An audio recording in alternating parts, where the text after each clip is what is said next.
அப்பச்சி ஏஞ்சிக்கோங்க. அப்பச்சி எழுந்துருங்க, சாப்பிடுங்க.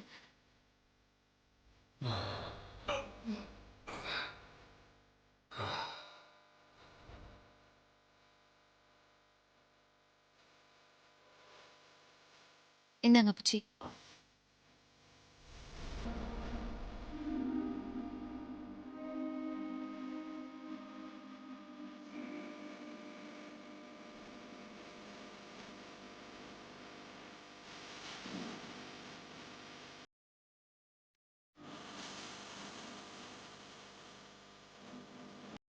வேணாம்மா, போதும்மா. அப்பச்சி என்ன போதுன்றீங்க? மாத்திரை மருந்து சாப்பிடுறீங்க. வெறும் வயிறா இருக்கக்கூடாது. கொஞ்சம் சாப்பிடுங்க.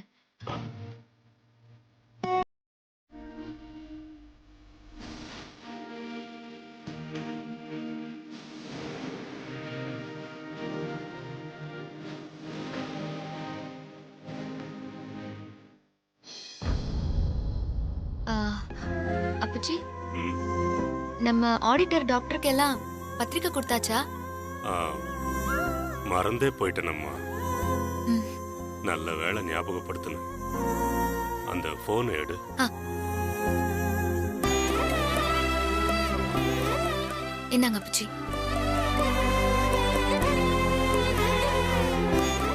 நான் சொல்ற நம்பரை உன் போன்ல நோட் பண்ணிக்கோ. 984009.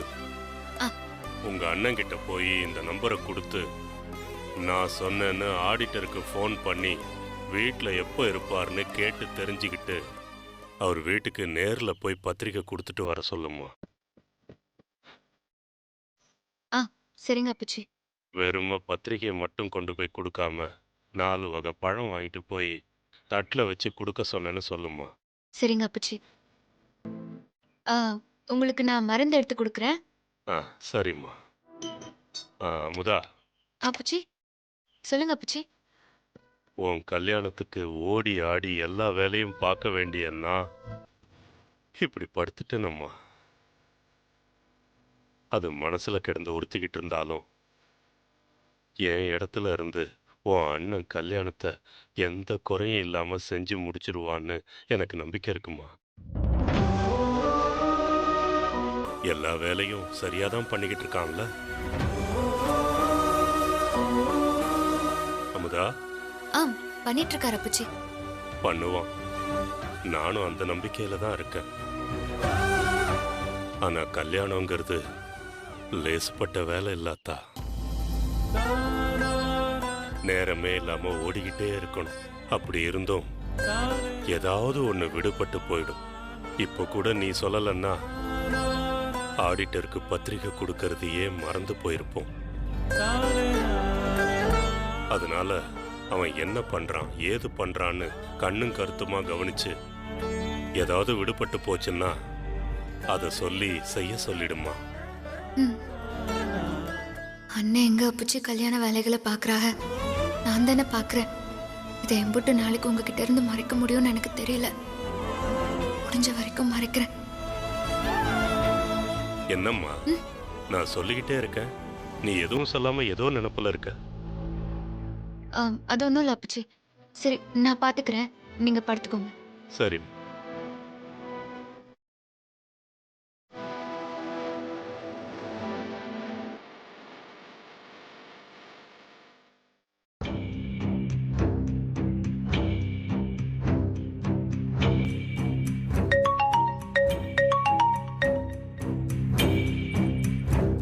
ஹலோ. ஆ, நான் ஜவுளி கடை சிதம்பரம் மக அமுதா பேசுறேன், கானாடு காத்தான்ல இருந்து. அமுதாவா? என்ன விஷயமா சொல்லு. அப்பச்சி என்கிட்ட செக் கொடுத்தாக. நான் அதை கொடுத்து பணம் வாங்கலான்னு பேங்க்குக்கு போயிருந்தேன். ஆனா அவங்க அக்கௌண்ட்டை முடக்கிட்டாக. பணம் தர முடியாதுன்னு சொல்லிட்டாக. அப்படியா? அப்பச்சி உடம்பு சரியில்லாம இருக்கிறதால அவர்கிட்ட நான் இந்த விஷயத்த சொல்லல. ஆனா இப்போ எப்படி பேங்க்ல இருந்து பணம் எடுக்கிறது? என்ன சார் பண்ணணும்? அது அந்த விஷயமெல்லாம் உனக்கு தெரியாது தா. நான் அவங்க அண்ணங்கிட்ட பேசிக்கிறேன். இல்ல, எனக்கு தெரியும். நீங்க என்ன பண்ணணும்னு மட்டும் சொல்லுங்க, நான் அங்க போய் பாத்துக்கிறேன். இல்லம்மா, இப்ப நான் சொன்னாலும் உன்னால புரிஞ்சுக்க முடியாதுமா. ஜிஎஸ்டி, இன்கம் டாக்ஸ்னு 1008 விஷயம் இருக்கு. இளவங்க வீட்டில் இருந்தா ஃபோனை அவன்கிட்ட போய் கொடு. இல்லைன்னா அவனை எனக்கு ஃபோன் பண்ண சொல்லு. அண்ணன் வீட்டில் தான் சார் இருக்கு. இருங்க, நான் கொண்டு போய் கொடுக்குறேன். சரிம்மா.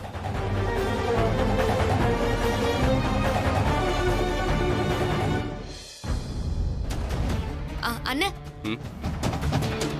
என்ன முதா சொல்லு. என்னடி வேகமா உள்ள வந்தவன் என்ன பார்த்தது அப்படியே நிக்கிற? என்ன விஷயம்? ஆ, ஆ, ஆ, ஆ, அண்ணே ஆடிட்டர் ஃபோன்ல இருக்காக, உன்கிட்ட தான் பேசணும்னு சொன்னாங்க. ஆடிட்டரா? குடு. ஹலோ, எங்க சார் போனீங்க? எம்பிட்டு தடவை உங்க போனுக்கு ட்ரை பண்றது? இப்படி சிக்கல்ல மாட்டி விட்டு போயிட்டீங்களே. நான் என்னப்பா செய்யறது? நான் எத்தனை தடவை உங்ககிட்ட சொல்லிட்டு இருந்தேன். நீங்க என்னத்த சொன்னீங்க? அக்கவுண்ட் லாக் ஆயிடுச்சுங்கிறத நாங்களா நேர்ல போய் தெரிஞ்சுக்கிற அளவு இருக்கு உங்களோட வேலை. கணக்கு வழக்கு பாக்குறவங்க இப்படி பொறுப்பு இல்லாம இருந்தா எப்படி சார்? யார் பொறுப்பு இல்லாம இருக்கிறது? நான் எத்தனை தடவை உங்ககிட்ட சொல்லிட்டு இருந்தேன். இதுல ஏகப்பட்ட சிக்கல் இருக்கு. முதல்ல பாருன்னு. நீ தான் எதுவுமே கண்டுக்காம இருந்த. இப்ப என்ன பாருன்னா என்ன அர்த்தம்? சரி சரி, இப்ப இந்த கதையெல்லாம் விடுங்க. இப்ப நான் என்ன செய்யணும் அதை சொல்லுங்க. வீட்டுல கல்யாணத்தை வச்சுக்கிட்டு அக்கௌண்ட் இப்படி லாக் ஆயிடுச்சுன்னா நாங்க என்ன சார் பண்றது? நம்ம அவசரத்துக்கெல்லாம் சரி பண்ண முடியாதுப்பா. நான் இப்ப ஊர்ல இல்ல. முக்கியமான விஷயமா மும்பை ஆபீஸ் வரைக்கும் வந்திருக்கேன். நான் வர 10 நாள் ஆகும். எது 10 நாள் ஆகுமா? அது வரைக்கும் நாங்க என்ன சார் செய்ய? பதறாத இளங்கோ. மதுரை இன்கம் டேக்ஸ் ஆபீஸுக்கு போ. நான் சொன்னேன்னு சொல்லி அங்க பாண்டியன்னு ஒரு ஆடிட்டர் இருப்பார். அவர்கிட்ட போய் நான் சொன்னேன்னு பாரு. என்னது? மதுரையில இன்கம் டேக்ஸ் ஆபீஸ் போய் பாண்டியன் ஒருத்தரை பார்க்கணுமா? ஆமாயா, காது கேட்கலையா? ஓ, அங்க போய் ஆடிட்டர் ரங்காச்சாரி சொன்னார்னு சொன்னா மட்டும் போதுமா? ஆமா, அவரை போய் பாரு. வேலையை முடிச்சு கொடுத்துருவாரு. அப்போ அங்க போனா வேலைலாம் முடிஞ்சிரும்ல? ஆமா, முடிஞ்சிரும். ஓ சரி சார், ஓகே, தேங்க்யூ. ஓஹோ, தங்கச்சிக்கு தாக்கல் சொல்றீங்களோ? ஏங்க மனசுல என்ன பெரிய அறிவாளின்னு நினைப்போ? இவங்க அப்படியே போன் பேசுற மாதிரி தாக்கல் சொல்றதும் அவங்க அப்படியே அதை கவனிக்கிறதும் அடடடடடடா. நாகு, இப்ப என்ன? நீ என்ன கல்யாண விஷயத்துல தான் தலையிடக்கூடாதுன்னு சொன்ன. இது தொழில் சம்பந்தப்பட்ட விஷயம்.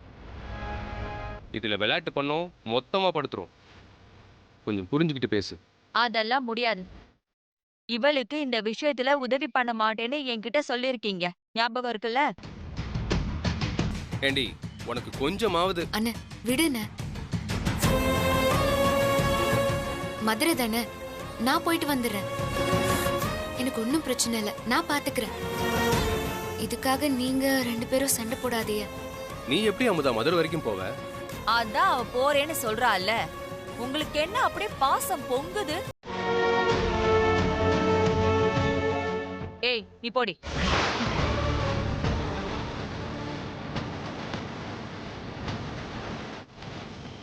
மதுரைக்கு போற மூஞ்ச பாரு.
தம்பி ம் ஆ எங்கே போகிறீங்க?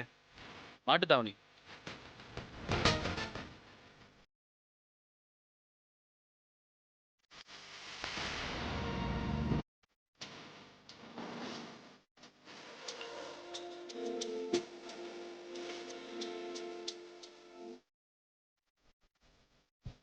அக்கா, அது மதுரை பஸ் தானே? ஆமா.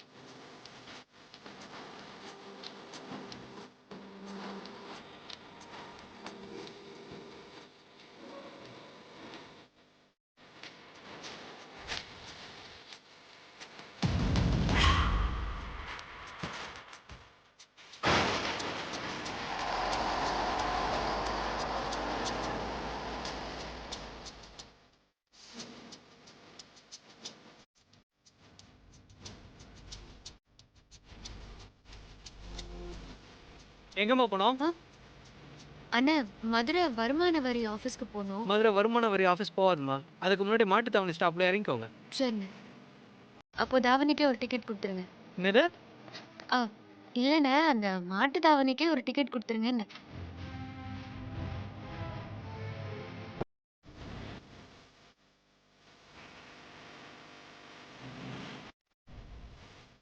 அண்ணா, மாட்டு தாவணி பஸ் ஸ்டாண்ட் வந்தோடனே கொஞ்சம் சொல்றீங்க? சொல்கிறேம்மா. ஆ. டிக்கெட். அம்மா அமுதா என்ன பண்ணிட்டு இருப்பா? காலையிலேருந்து ஃபோனே பண்ணலையா அவ?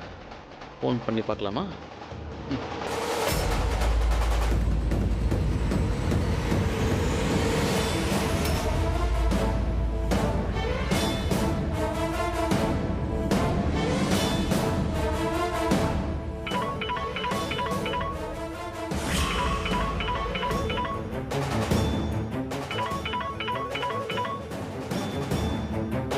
ஹலோ, அதான் வந்துட்டு இருக்கா.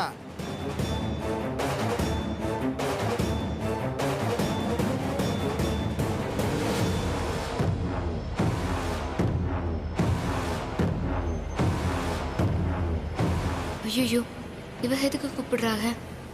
இப்போ எடுத்தா பஸ் சத்தம்லாம் கேட்கும். அப்புறம் எங்க போற என்ன ஏதுன்னு கேட்பாங்க. உண்மை தெரிஞ்சா ரொம்ப வருத்தப்படுவாங்க. வீட்டுக்கு போய் பேசிக்கலாம்.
எழுந்துடா. என்ன? ஏண்டா ஏண்டா அறிவில்ல? ஒரு பொம்பளை பிள்ளைகிட்ட இப்படிதான் நடந்துப்பியா? உன் வயசுல எனக்கு ஒரு தம்பி இருக்கான். நீயும் என் தம்பி மாதிரி தான். ஏன் இப்படி எல்லாம் பண்றீங்க? பொண்ணுங்களை தனியா எங்கேயுமே போக விட மாட்டியலா? உங்களுக்கு பயந்து பயந்து இன்னும் எவ்வளவு நாள் தான் நாங்க ஓடி ஒளியறது? சின்ன பொண்ணா பெரிய பொண்ணாங்கிறதெல்லாம் உங்களுக்கு முக்கியமே இல்லைல்ல. பொண்ணுன்னா உடனே கைய வச்சிடணும். உங்க வீட்ல எல்லாம் எங்களை மாதிரி பொண்ணுங்களே கிடையாதா? உங்க வீட்டு பொண்ணுங்களை தொட்டா உங்களுக்கு கோபம் வராதா என்ன? ஒரு பொண்ணு தனியா வெளியே வரானா என்ன பிரச்சனையில வரா, என்ன மனநிலையில இருக்கா, இதை பத்தியெல்லாம் கொஞ்சம் கூட யோசிக்கவே மாட்டியல. உங்களை பொறுத்த வரைக்கும் கேவலமா நடந்துக்கணும். உங்களை மாதிரி ஆளுங்களால நாங்க எல்லாம் பயந்து பயந்து தான் வெளியே வர வேண்டியதா இருக்கு. இத்தனை பேரு பயந்து போய் போராடி உயிரையே விட்டுருக்காங்க. அதுக்கப்புறம் கூட நீங்க எல்லாம் திருந்தவே மாட்டீங்களா? உயிரோட மதிப்பு அவ்வளவுதான்ல. என்ன அவ போயிட்டா அடுத்தவளை பாப்போன்னு தோணும்ல. உங்களை மாதிரி ஆளுங்களால எல்லா ஆம்பளைங்களையும் கேவலமா தான் பார்க்க தோணுது, சந்தேகமா பார்க்க தோணுது. தம்பி தம்பி உட்காருங்க தம்பி, தேவையில்லாத பிரச்சனை நமக்கு எதுக்கு? சாரிக்கா. இப்போ நீ என்ன அக்கான்னு கூப்பிட்டது உண்மைன்னா இனிமே நீ எந்த பொண்ணுகிட்டயும் தப்பான எண்ணத்தோட நெருங்க கூட கூடாது. அம்மா இவனெல்லாம் இப்படியே விடக்கூடாதும்மா, போலீஸ் ஸ்டேஷன் கூட்டு போனோம், அப்பதான் திருந்துவான். அதெல்லாம் ஒண்ணு வேண்டான்னு நீங்க போங்க, நீங்க உட்காருங்க. எல்லாம் உட்காருங்கப்பா.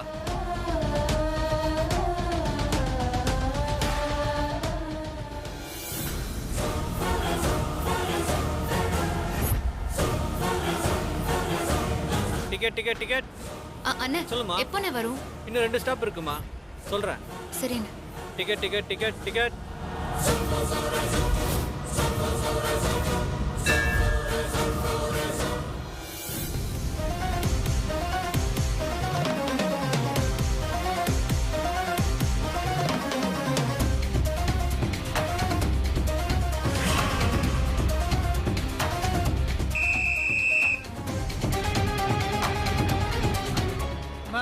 அண்ணே டாக்ஸ் ஆபீஸ் கேட்டியே, தா இங்க இருக்கு பாரு, இங்க இறங்கிக்கோமா. சரிண்ணே.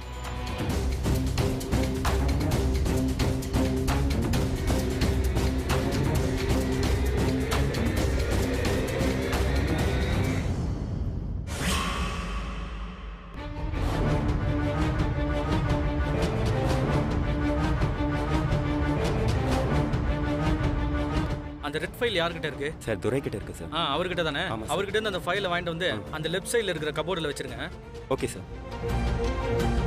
சார் அந்த ஃபைல் எடுங்க. இருங்க சார், இந்தாங்க sir. Okay sir, thank you. Sir sir சொல்லுமா, என்னம்மா வேணும்? இந்த ஆபீஸ்ல பாண்டியன் சார்னு ஒருத்தர் வேலை பார்க்கறாருல, அவரை கொஞ்சம் பார்க்கணும் சார். ஏன் சார் சிரிக்கிறிய? நான் எதுவும் தப்பா கேட்டேனா? இந்த ஆபீஸ்ல மட்டும் மொத்தம் 5 பாண்டியன் இருக்காங்க. வெறும் பாண்டியனா எப்படிமா சொல்றது? அவர் என்ன வேலை செய்யறாரு, என்ன டிபார்ட்மெண்ட் தெரியுமா? காரைக்குடியில இருந்து கணக்கு புள்ள ரங்காச்சாரி தான் என்ன அனுப்பி விட்டாங்க. அவங்க பேரு சொன்னா அவங்களுக்கும் தெரியும். போச்சுடா, இது அதை விட சிக்கலா இருக்கு. கணக்கு புள்ளையா? ஆமா சார், எங்க கடை கணக்கெல்லாம் கூட அவங்க தான் பாப்பாங்க. ஓ, ஆடிட்டரா? சரிம்மா சரிம்மா சரிம்மா, உனக்கு அதிர்ஷ்டம் இருந்தா இந்த ஆபீஸ்ல மொத்தம் 5 பேர் இருக்காங்க. 5 பேருமே ஒவ்வொரு மாநில இருக்காங்க. நீங்க 5 பேரையுமே போய் பாருங்கம்மா. உங்க ஆடிட்டர் ரங்காச்சாரியார் அனுப்பி வச்சாருன்னு கேட்டு பாருங்க. நீங்க தேடி வந்த பாண்டியனை ஈஸியா கண்டுபிடிச்சிடலாம். அதுவும் அந்த லாஸ்ட் டேபிள் இருக்குல்ல, அங்கதான் முதல் பாண்டியன் இருக்காரு. அங்க போய் விசாரிங்க. ஓகேம்மா. சார் வணக்கம். வணக்கம்மா, சொல்லுங்க. சார் உங்க பேரு பாண்டியனா? எஸ்.